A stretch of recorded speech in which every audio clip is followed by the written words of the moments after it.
vir hierdie gemeente het ons Woensdag aand aangekondig dat ons 'n nuwe gemeentepaar gaan aanstel, location pastors, herders vir hierdie gemeente wat na julle gaan omsien.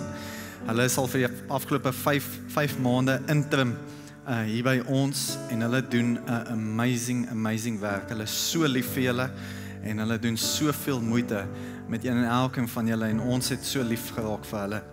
En Rick Warren het eendag vir my gesê, when the DNA is right, adopt. En hulle is nou seuns en dogters van hierdie huis. En ons gaan hulle, we're gonna commission them this morning. Ons gaan hulle toewy aan die Here en bekendstel aan julle as ons nuwe herderspaar vir hierdie gemeente, as die gemeenteleiers vir hierdie gemeente. En so Eckhart en Ansel, as julle hier na my toe sal kom vanoggend,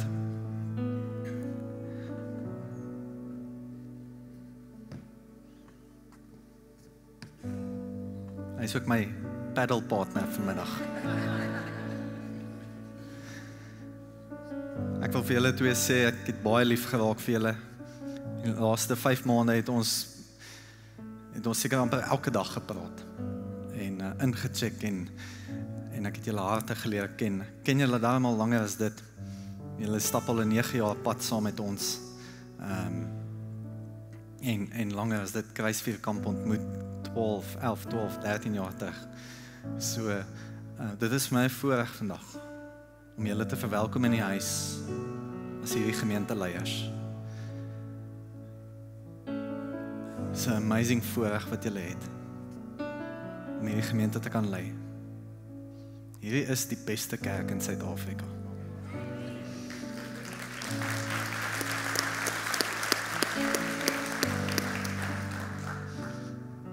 Ek is reg trots op julle.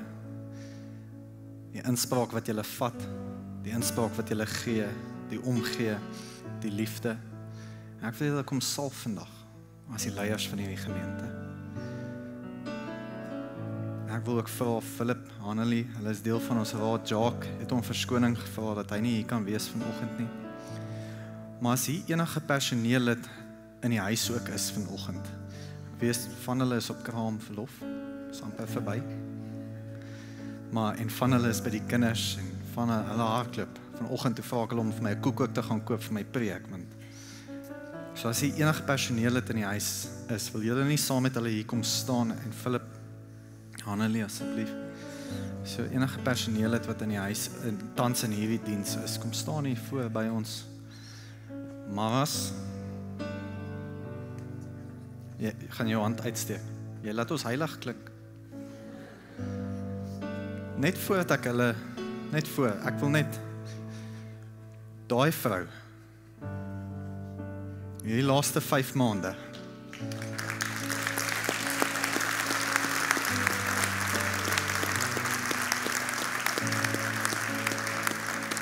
ons het begin gesels oor 'n nuwe rolvervulling vir haar. En ons sal dit binnekort aankondig.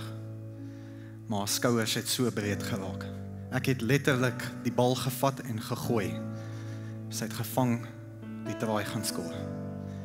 Marlies, ek het jou groot gemaak.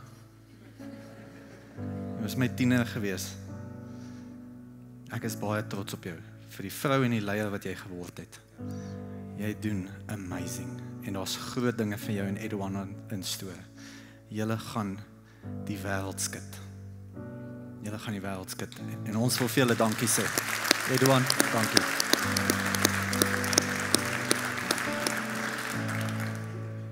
Nou, Eckhart en Ansel. Ons as gemeente ontvang julle vanoggend met oop arms. En ons sien uit na die pad vorentoe. As jy gemaklik is, lê nie jou hand so net na hulle toe uitsteek. My hande is vol olie, so. Hierdie ding, so Anselie, daai hare is so mooi en nie. So, ek gaan nie die make-up probeer smats nie, maar. Sorry, ek had jou gesig gaan skyn vanoggend. Ons is lief vir julle.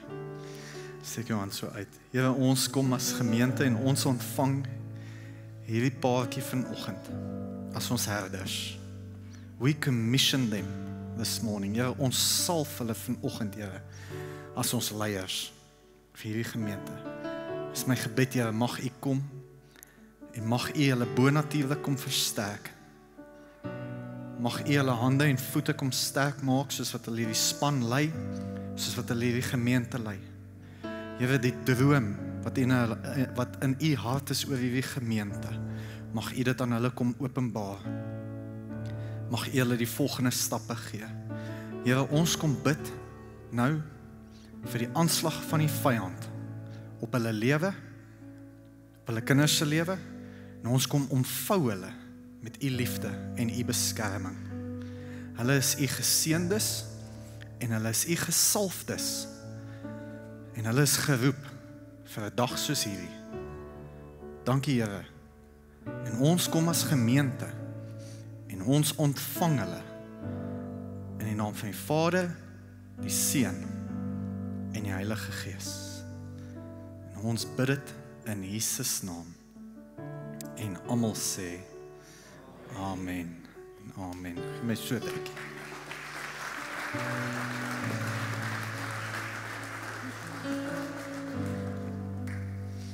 Gee my 'n geleentheid, familie, om vir daardie kamera te kyk en ons aanlyn dienste verwelkom. Julle is so welkom in die diens. Dit is 'n spesiale diens vanoggend en ons hoop en vertrou dat jy dit saam met ons gaan geniet. Kom ons verwelkom ons aanlyn gehoor ook in die huis vanoggend.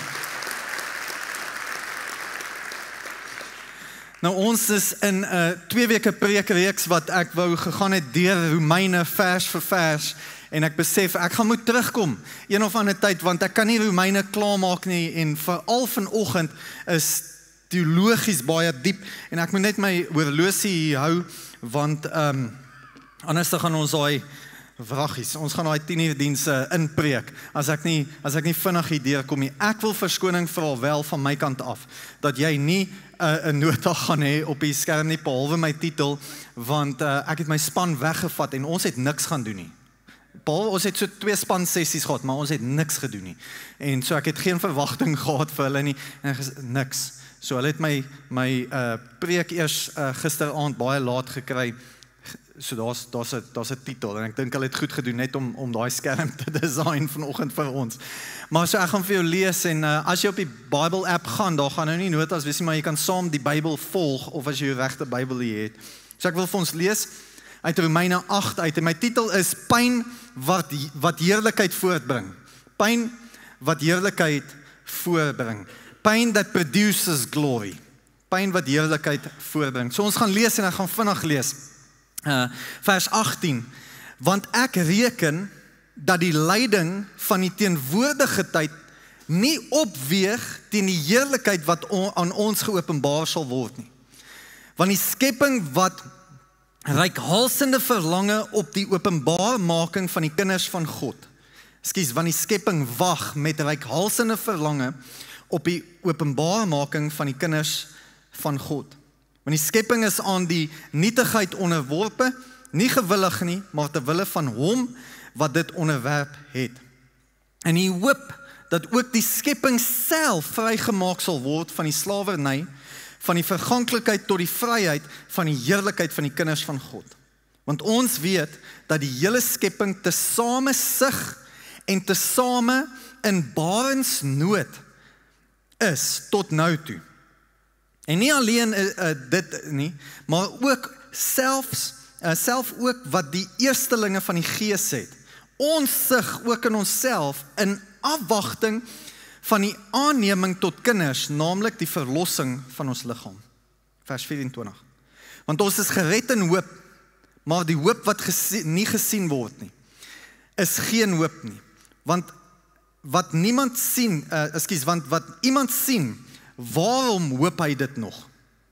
Maar ons hoop wat ons nie sien nie, dan wag ons daarop met volharding. En net so kom ook die Gees ons swakhede te hulp. Want ons weet nie reg wat ons moet bid nie, maar die Gees self tree vir ons in met onuitspreeklike sigtinge. En hy wat die harte deursoek, weet wat die bedoeling van die Gees is, omdat hy ooreenkomstig die wil van God van die heiliges intree. En ons weet, baie bekende vers, en ons weet dat vir hulle wat God liefhet, alles ten goeie meewerk vir hulle wat na sy voorneme geroep is. Want die wat hy van tevore geken het, die het hy ook van tevore verordeneer. Dis 'n groot woord, die Engelse woord is predestined. Ons gaan bietjie daar moet stil staan vanoggend. Verordeneer om gelykvormig te wees aan die beeld van sy seun, sodat hy die eersgebore kan wees onder baie broeders, vers 30. En die wat hy van tevore verordeneer het, die het hy ook geroep. En die wat hy geroep het, die het hy ook geregverdig. En die wat hy geregverdig het, die het hy ook verheerlik. Kom ons sluit die oë. Here, dankie vir u woord.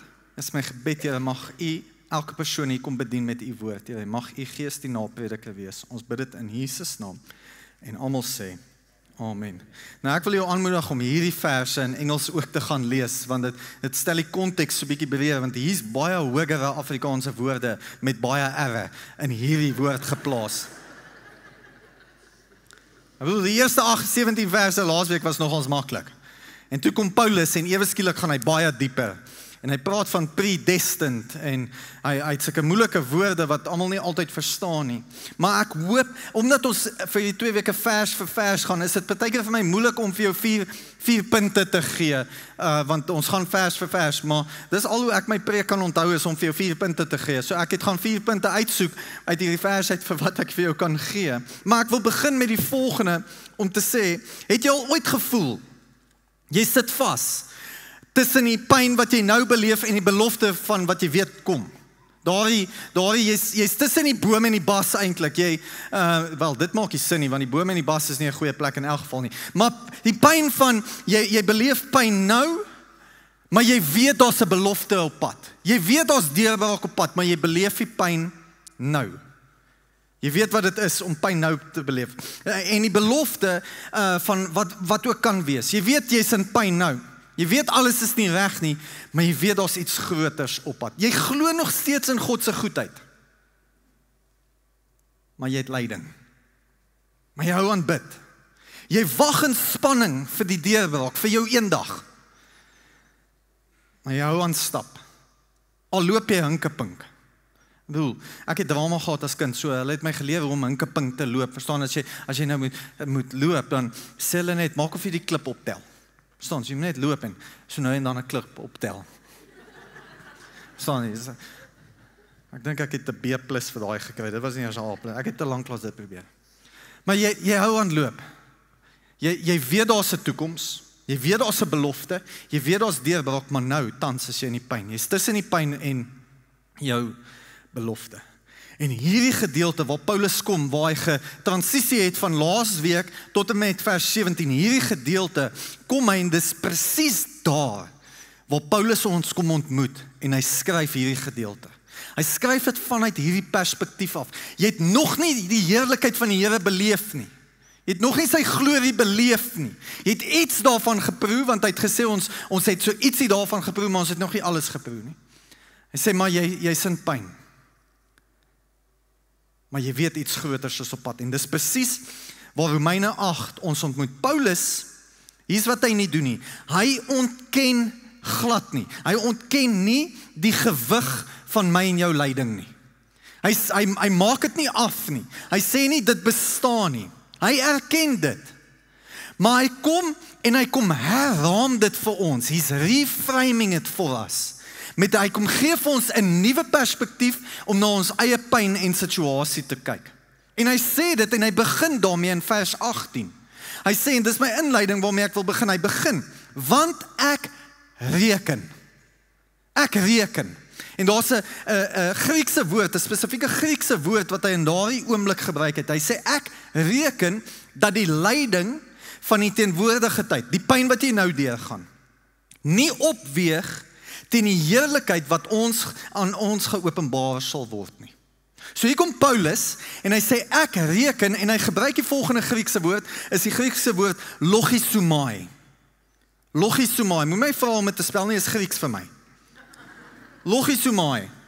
En logosomai, wat dit beteken, is 'n rekenkundige term, wat dit is om iets te bereken, te evalueer of af te weeg.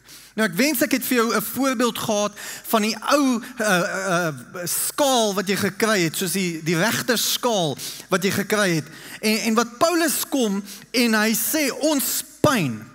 Hy sê ons pyn, as hy dit moet bereken, as hy ons pyn wat ons nou beleef, moet bereken, moet logosomai, dan sê hy sit ons pyn hierdie kant op die skaal.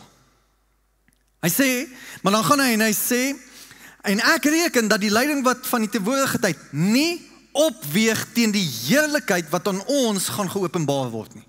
So hy sê, as hy my en jou pyn aan die kant sit, en hy kom en hy sê, ek sit die heerlikheid van die Here wat aan jou geopenbaar gaan word aan hierdie kant van die skaal. Kom hy en hy sê, en daai woord logosomai, kom en sê, dan word hierdie kant van die skaal gewigteloos. Daar's geen gewig meer aan jou lyding nie. So ewig skielik kom refrei my dit vir ons om te sê, ek erken jou seer, ek erken jou lyding, maar ek wil dit net vir jou in perspektief kom stel. Die lyding wat jy nou deurgaan en die heerlikheid wat jy gaan beleef, gaan nie opweeg teenoor mekaar nie. Jou pyn wat jy deurgaan, gaan gewigloos wees. En Paulus kom en hy skryf vir ons, hy sê, ek erken jou seer. En ek wil dit vandag vir jou sê, ek weet jy het seer. Ek weet jy het seer. Ek weet jy gaan deur pyn. Maar jou pyn wat jy deurgaan, gaan die heerlikheid voortbring. It's gonna produce God's glory. Logosomai. Paulus ignoreer dit nie, maar hy weeg dit op. En die Christenlewe ontken nie, as jy gelowige is, die Christenlewe ontken nie die lyding nie. Dit verklaar wel dat die heerlikheid groter gaan wees. En saam kan ons deur hierdie teksgedeelte stap. Elke gedeelte, en ek wil elke gedeelte vinnig net opsom as ek kan, met die bietjie tyd wat ek oor het. Ons kan deurstap, deur elke teksgelede, met die lyding. En ek wil hê jy moet sien hoe die krag van die Heilige Gees in jou pyn werk. Ten goeie. So my eerste punt is, lyding nou, heerlikheid later. Lyding nou, heerlikheid later, ons het nou net gelees. Hy sê, want ek reken dat die lyding van hierdie teenwoordigheid nie opweeg teen die heerlikheid wat aan ons geopenbaar word nie. En wat Paulus kom doen is, hy kom minimaliseer nie die pyn nie, maar hy kom maksimiseer. Hy kom vergroot ons perspektief oor ons pyn. En dan gaan hy aan en hy sê, die teenwoordigheid nie sal opweeg teen die heerlikheid wat aan ons geopenbaar word nie. Hy gebruik twee Griekse woorde. Die een is alom bekend is die woord, die heerlikheid, daai woord in Grieks is doxa. Dit beteken die heerlikheid, the splendor, the glory of God, die glansryk van die Here. En dan sê hy, gaan aan ons geopenbaar word. En dan gaan jy eens probeer die Griekse woord uitsê nie, maar is apokalypto. Dit beteken, ons gaan nou deur pyn, kom hy en hy breek hom vir ons bietjie af, en hy gebruik spesifieke Griekse woorde. Hy sê, logosomai, ek bereken jou pyn. Hy sê, maar hierdie doxa, hierdie heerlikheid, hierdie splendor, hierdie beauty, hierdie mooi, hierdie radiance gaan aan ons geopenbaar word. Die manier hoe jy dit gaan beleef is soos wanneer 'n gordyn oopgetrek word.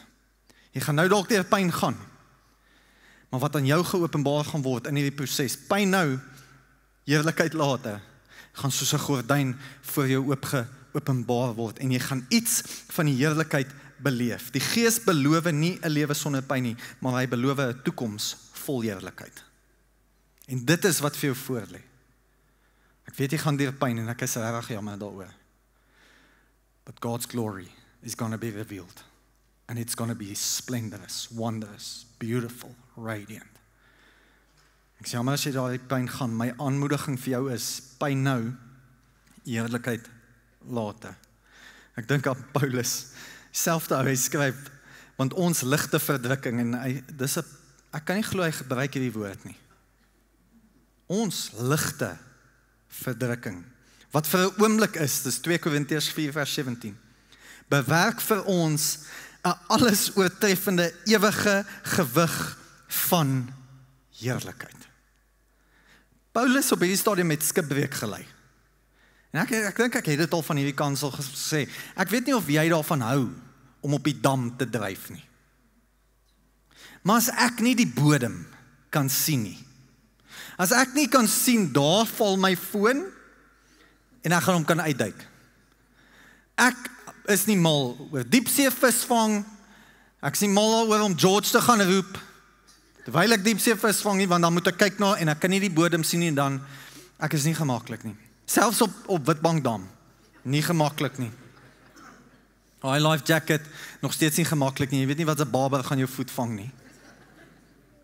Hierdie ou lei skipbreek op die see. Ek bedoel, hy hang aan 'n tak vir sy lewe.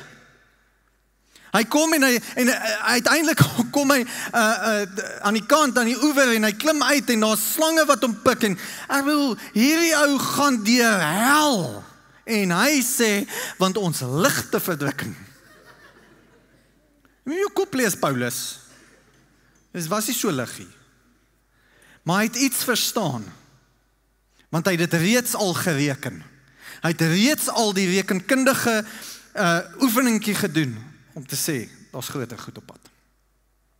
Daar's groter. En hy kom moedig ons aan eintlik om te sê, weet jy, gaan deur pyn, en ek wil dit nie minimaliseer nie, maar hy wil jou perspektief kom verander. En ek hoop jou perspektief kan verander word vandag in hierdie plek, dat daar groter dinge vir jou in store is. Dis nie sonder pyn nie, maar daar is groter dinge vir jou in store. Nommer 2, is interessant, hy sê, die skepping kreun met verwagting. Hulle kreun met verwagting, in Engels, they are groaning with expectation. En kom hy in vers 22 en hy sê, is nie net ons wat pyn beleef nie, mense wat nie die Here ken nie, mense wat van die wêreld af is, wat nie die Here ken as hulle persoonlike verlosser en saligmaker nie, wêreldse mense, instansies, plekke, hulle kreun met 'n verwagting dat iets gaan gebeur. Daar's iets binne hulle kant, they can't shake their godly DNA, hulle kan nie daai geesmens net afmaak asof dit nie bestaan nie, daar gaan altyd 'n roepe wees na iets. En wat Paulus kom en hy sê, hulle het 'n verwagting dat iets gaan gebeur. Hy sê vers 22, en ek wil dit in Engels lees, hy sê, for we know that the whole creation has been groaning together in the pains of childbirth until now. Dis baie interessant, in die Afrikaans barensnood. Wie het al ooit van die woord gehoor? Barensnood. Helfte van julle weet dalk nie eens wat dit beteken nie. With childbirth until now. Is interessant dat Paulus sê, die skepping kreun, maar hier is die interessante deel, nie soos by 'n begrafnis nie. They are groaning, but not at a funeral. By 'n geboorte. By 'n geboorte. Dit is anders, dit is nie 'n begrafnis nie. Daar's 'n verskil van iemand wat kreun en huil en seer het by 'n begrafnis en iemand wat geboorte gee en kreun. Vra my vrou het 4 gehad. Daar's 'n verskil. Maar hier's wat gebeur. Dood is finaal. Jy sê goodbye. Eendag weer in die hemel. Maar as jy in die saal staan by Unitas by waar hulle geboorte skenk. Ek bedoel, daai pyne daar kom weer klanke uit. Jy staan langs jou vrou en ek bedoel, dit is, al 4 was normaal. Okay, een was in Australië, hy's 'n Aussie. Ons vergewe hom daarvoor, maar ons is lief vir hom. Maar daai pyne, daai kreun, daai geboortepyn wat beleef was deur my vrou. Ek het dit eerstehands beleef. Ek het dit gesien. Maar die interessante ding was, die oomblik toe die babietjie gebore is, toe word die pyn geherdefinieer. Die oomblik toe die baba uit is, toe is die pyn nie meer daar nie. Toe word daardie pyn geherdefinieer as nuwe lewe. En daar's iets niets en moois. En dit is interessant wat Paulus sê, hy sê selfs die wêreld, die skepping kreun met verwagting. Hierdie gekreun is nie dood nie, dis geboorte. Iets is op pad. Selfs die wêreld weet dat die Here besig is om iets nuuts te doen in hierdie aarde. Want hulle het 'n verwagting binnekant. N.T. Wright sê die volgende: die wêreld is nie net besig om te vergaan nie, dit is swanger met nuwe lewe. Met nuwe lewe. Ja, ek weet die aarde is gebroken. Daar is lyding vir almal van ons. Maar ek wil dit vanoggend vir jou sê, hierdie gebrokenheid waarmee jy leef, hierdie pyn wat jy leef, dis nie finaal nie. Jy's verwagtend met iets moois, met iets wat op pad is, with the glory and the splendor of God. Ons kyk nie na die einde nie, ons wag vir 'n mooi begin, vir een en elkeen van ons. Nommer 3, ons kreun. We are groaning, ons kreun, maar ons het hoop. As gelowiges, ek hou van hoe Paulus dit sê in vers 23, hy sê, en nie alleen dit nie, maar ook ons, wat die eersteling van die Gees het, sug in onsself. Daar die eersteling, in die Engels sê, the first fruits of the Spirit. Is die apartheid, is die Griekse woord. En apartheid in Grieks beteken, daar's 'n waarborg dat daar nog dinge op pad is. So wat Paulus hier sê, hy sê nie alleen nie, maar ons, ook wat die eersteling, beteken we've experienced the first fruits of the Holy Spirit. Ons het al iets van sy heerlikheid, nie alles nie, maar ons het al iets beleef. Maar omdat ons iets beleef het, kom hy en hy gebruik hy Griekse woord, apartheid, en hy sê, maar jy het al iets beleef, maar hier is jou waarborg, omdat jy iets beleef het, daar's iets groters op pad. En ons het dit al beleef. Hy sê die Gees in ons waarborg, en hy herinner ons, wat ons nou voel, is nie die einde nie. Daar's reeds groter dinge vir ons op pad. Ons is aangeneem, maar ons wag vir die volle verlossing, vir die opstanding van ons liggame. So wat hy probeer sê is in daai vers, en ek wil hom weer lees, en nie alleen dit nie, maar ook ons, wat die eersteling van die Gees het, sug in onsself. So ek wil dit anders te kom stel vir vandag, wat Paulus probeer sê, is hy sê die Gees gee ons 'n voorsmaak van die fees, selfs terwyl ons nog in hongersnood is. Jy mag dalk nie alles nou beleef nie, maar die Gees kom gee ons 'n voorsmaak. Hy sê, hy is besig om te kreun, maar ons het hoop. Hy is besig om te ly, maar daar's hoop. En jy het alreeds iets geproef van daai hoop.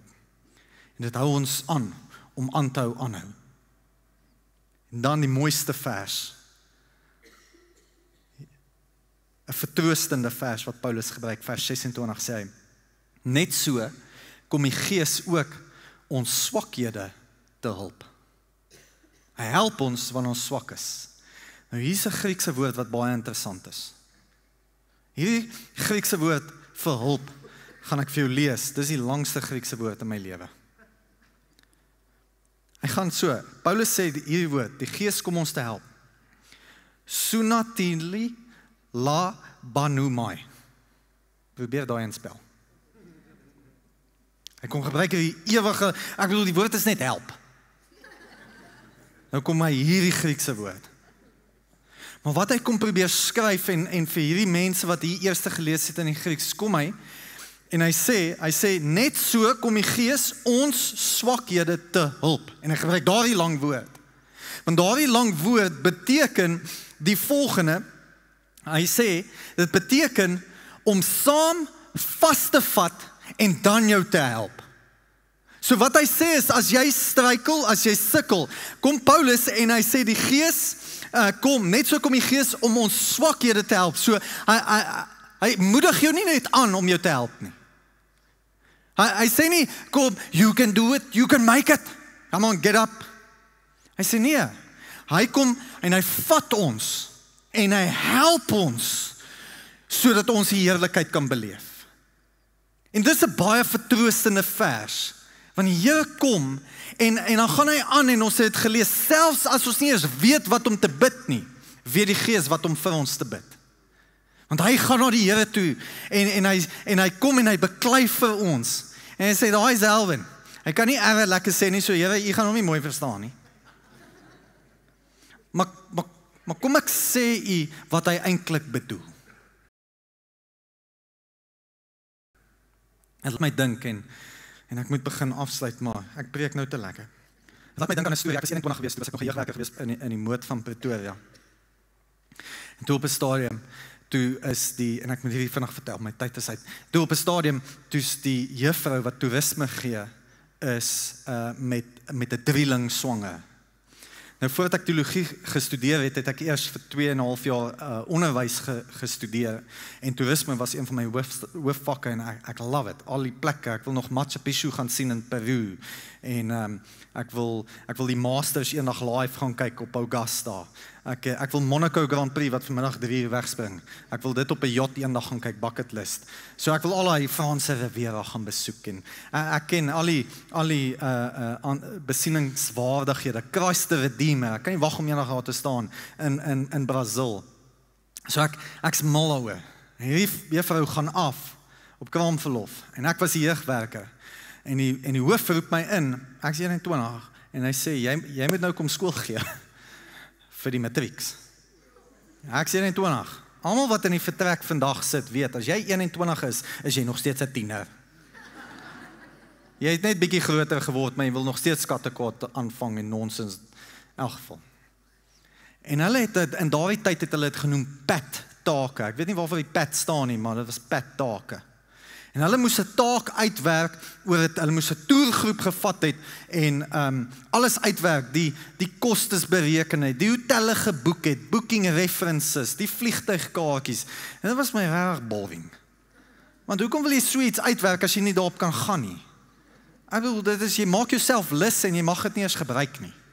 Soos om iets te bak en jy mag dit nie eet nie. Dit werk net nie. So ek gaan toe na die hoof toe en ek sê, hierdie gaan nie fly nie. Kan ons hierdie asseblief prakties maak?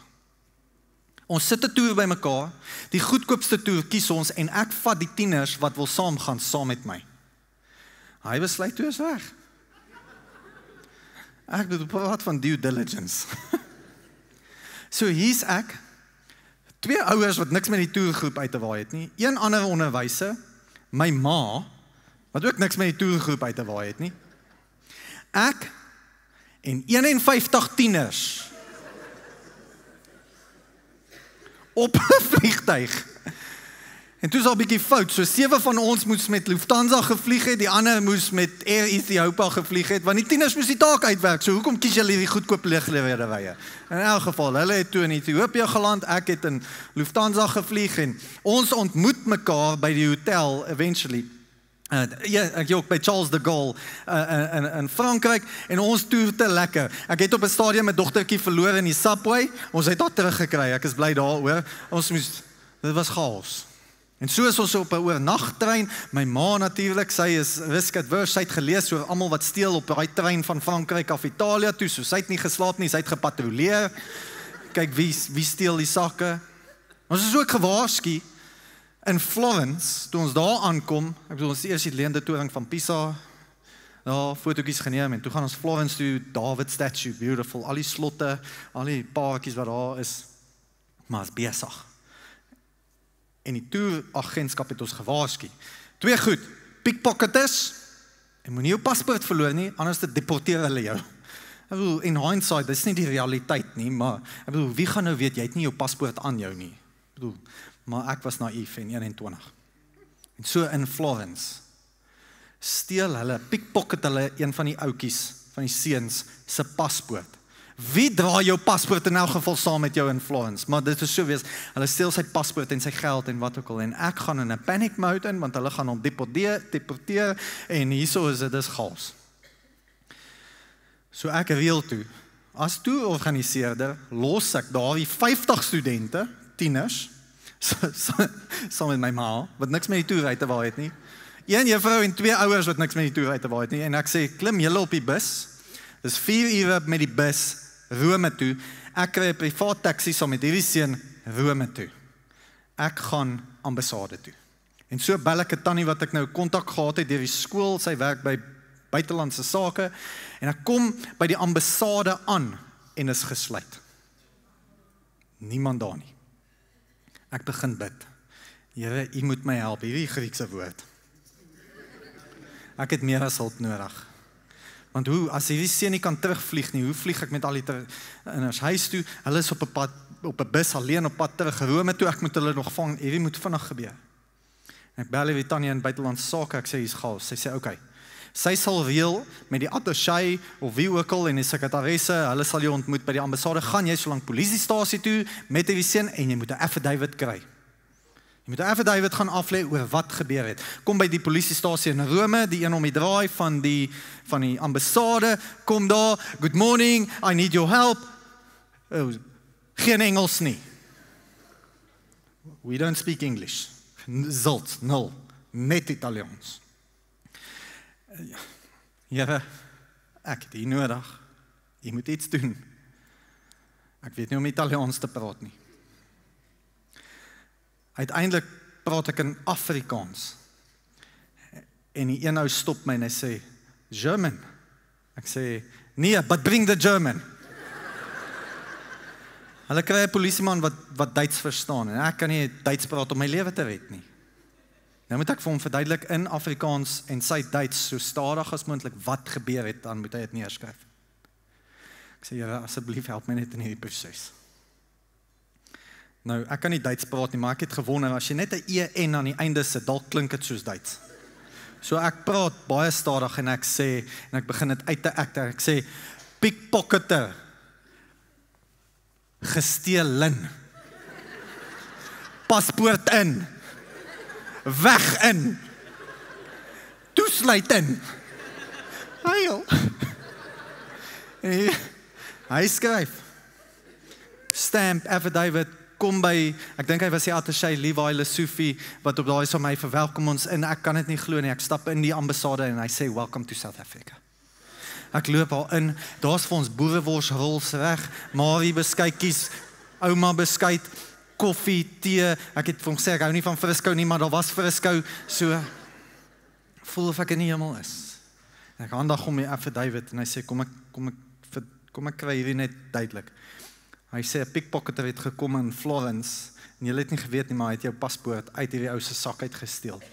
En jy sê om 'n affidavit af te lê om presies te sê wat het gebeur, en daarom soek jy 'n nuwe noodpaspoort vir die jong man. Dis presies wat ek gesê het. En ek besef wat dit beteken wanneer die Heilige Gees jou kom help in moeilike omstandighede wat jy te onseker is. Ek besef, ons weet nie altyd wat om te bid nie, ons weet nie altyd hoe om te bid nie, maar die Heilige Gees kom en hy is ons hulp. Hy dwing dit nie af nie, maar hy nooi ons. Hy bemagtig ons. En ons kan die genade weerstaan, dis weerstaanbaar, jy kan, maar is altyd teenwoordig, altyd kragtig. Ons kreun, maar ons het altyd hoop. Maar die Heilige Gees is daar, nommer 4. Nommer 4, God werk in alles vir die wat hy hom liefhet. Romeine 28. En ons weet dat vir hulle wat God liefhet, alles ten goeie meewerk vir hulle wat na sy voorneme geroep is. Hoor mooi wat hy sê. Hy sê nie alles is goed nie. Paulus sê nie alles is goed nie. Maar God kan alles ten goeie gebruik. Al die pyn. Ons pyn is nie goed nie. Maar in God se hande word dit nooit vermors nie. Want hy is die bakster. Hy is die een wat die ingredients gebruik van ons pyn om iets moois te maak. Wie hou van chocoladekoek? Ek bedoel, jy het 'n goeie bakster nodig, want 'n chocoladekoek bakster weet wat se verskillende bestanddele moet ingaan om hierdie koek lekker te maak. So is 'n paar van julle wat gesê het julle hou van chocoladekoek. So wie wil 'n happy chocoladekoek hê? Kom.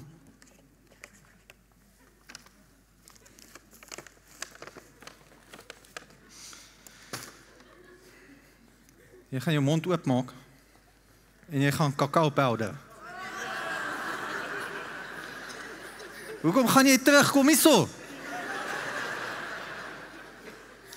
Luister, ek kom van Australië af, hulle het ons geleer om veilig te wees. Ek bedoel, gaan julle kakao powder eet? Nee, sonder suiker. Kan nie met wag. Ek soek eintlik 'n lepel. Ek moet vir die tweede dienste lepel. Gaan jy net meel eet? Jy gaan dit eet. Maar ek wil nie gesoe word nie. So onthou daar in Australië soele jou vir enige ding. So. Maar ek bedoel, okay. Nee, kom ons gee vir julle kakao powder. Kan iemand vir my 'n lepel bring asseblief? Ek het weer eens nie beplan nie. Hier was 4 uur vanoggend. Nee, jy kan van die bestanddele kry. Jy het gesê jy hou van chocoladekoek. Ek wil jou die bestanddele gee wat 'n chocoladekoek maak. Ek wil okay, wag. Maak net jou mond bietjie oop.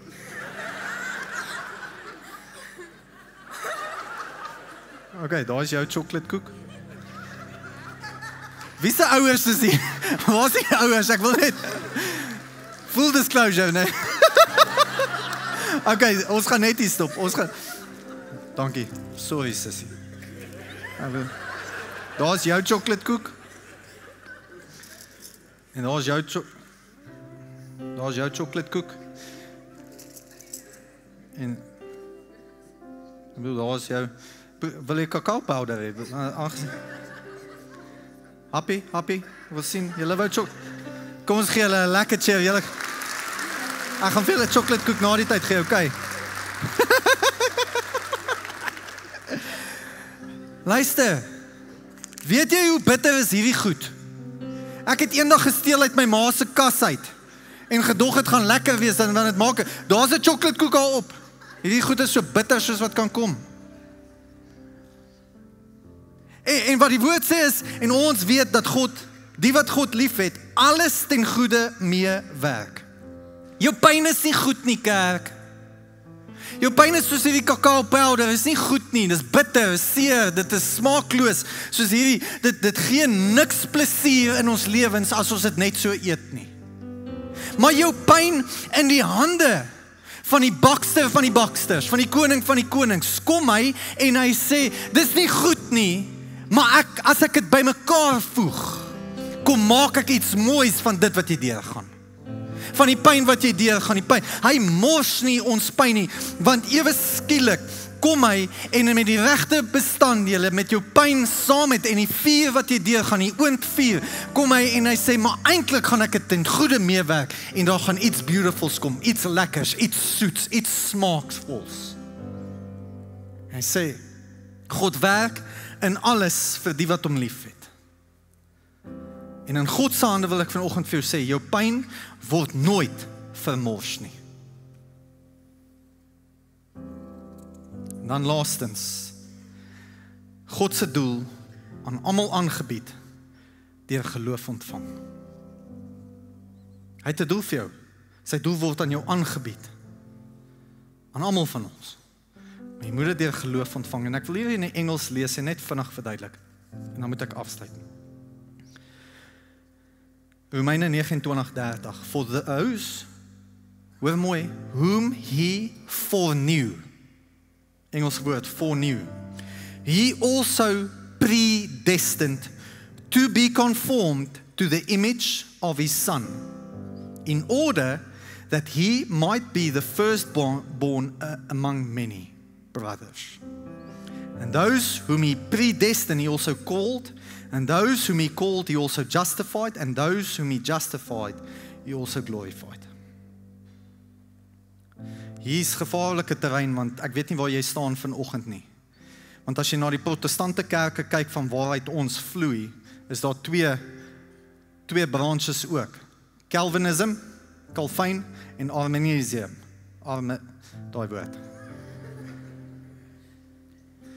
Calvin glo, ons is die uitverkore volk. Jy kan nie kies nie, die Here het jou klaar gekies. Predestination. Arminianism glo, nee, jy het 'n keuse. Jy het 'n keuse. En partykeer raak ons die mekaar deur hierdie vers, want hy sê, for whom he foreknew, he also predestined. Sien, you're predestined, uitverkorene volk.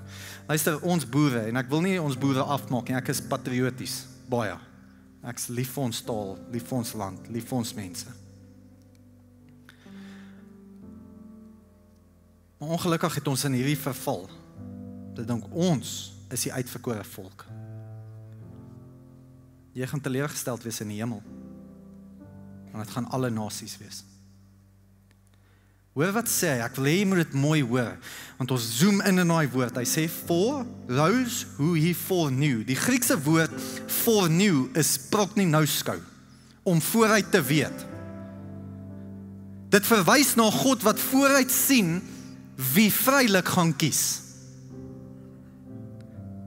Want hy sê, for those he foreknew, hy weet wie gaan vrylik kies. En dan sê hy, he predestined us, not to heaven, church. He is predestined, vir jou wat hom vrylik gekies het, he has not predestined you to heaven. Dis nie wat hier staan nie, hy sê, he predestined to be conformed to the image of his son. So hy sê, wat hy sê is, voorkennis, foreknew, voorkennis beteken nie vooraf keuse nie. Beteken nie hy het jou vooraf gekies nie. Dit beteken, God het ons ja gesien, nog voordat ons ja gesê het. En omdat hy geweet het, ons gaan ja sê, het hy ons gepredestined, om die gelykenis van sy seun, to be image bearers. God kies nie wie kom nie, maar hy het klaar gekies, wat hulle word, as hulle kom.